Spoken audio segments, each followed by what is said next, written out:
say a few words about you as a composer? Oh, that's really difficult, especially the few words. I think I'm a composer who always felt very much embedded in the tradition, but always also wanted to move on, to develop it, but never to completely lose ground, so to say. That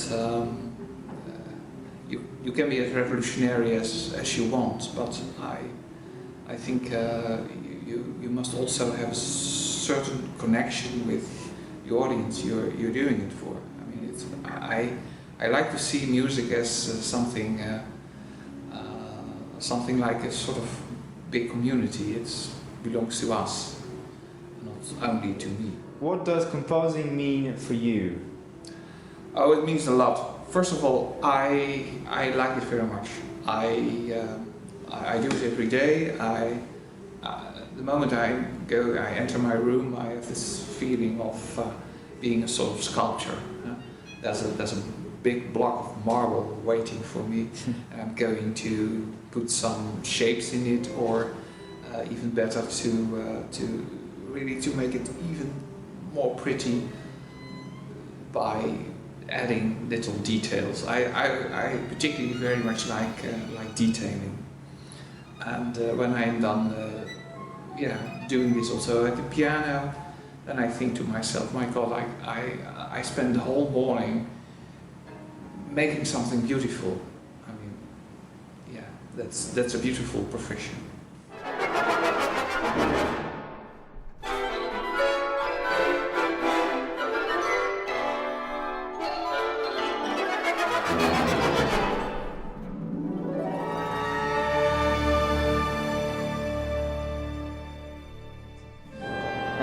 What about the evolution of your style? Could you comment on it from when you first studied until now?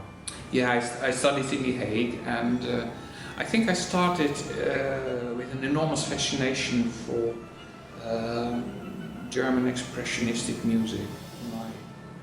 One of my big loves is Richard Wagner, and one of the things I heard which made me decide to become a composer was the opera Die Soldaten by Bertolt Timmerman. Was really something which really made me cry, and then you have this idea of this is where I belong, these are the arms of my beloved. But after a while I started to realize that this is not this was something of another culture. This is really Germany, and it's not me, it's not in my veins. And at that moment I started to develop something which more belongs to me, which is also playing around with elements which also belong to the past. Postmodernism, irony. I also like film and strip books. I also like making things which are making fun of other things, and a lot of movement. And so then it started to drift towards a completely different thing. And what about your language? Is it expressing like the reality of today, or do you try to avoid to picture what's going on in the world?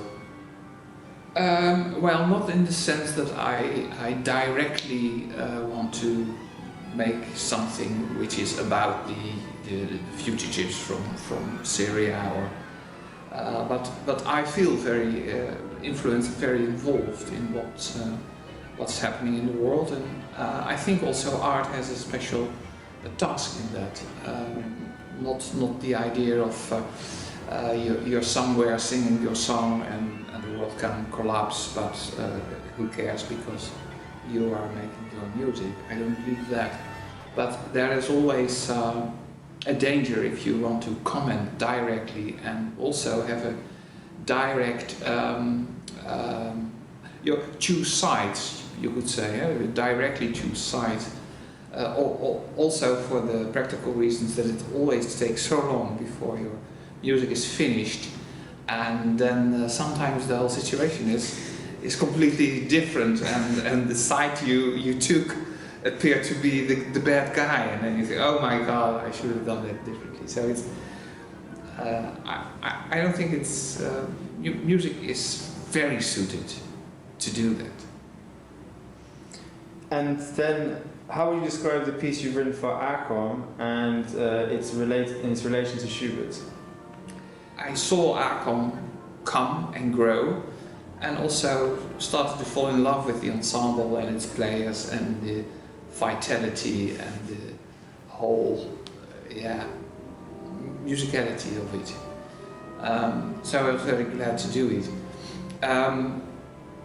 My relation to Schubert is really not that much. The relation is more with the, you could say, the archetypal parts of the story. The story is not of Schubert but of Goethe, and it's about these archetypal ideas which you have in the Romantic area of fleeing for death, the death itself.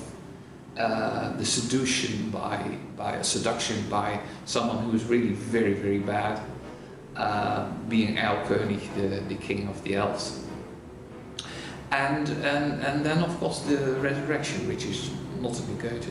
And in a way it was almost like a story from the Lord of the Rings, and I wanted to do something with that. Also comment on it, but not in an ironical way, but at the other hand also play with this idea of irony at one hand and really meaning it, being serious at the other hand, which is, I think, profoundly un-Schubert. How would you describe AKOM as an ensemble, and how has it grown? Well, it has grown. I saw it, I heard it in its first concert. Of course, already at that moment it was clear that the quality of the players was very high, and it has grown as an ensemble.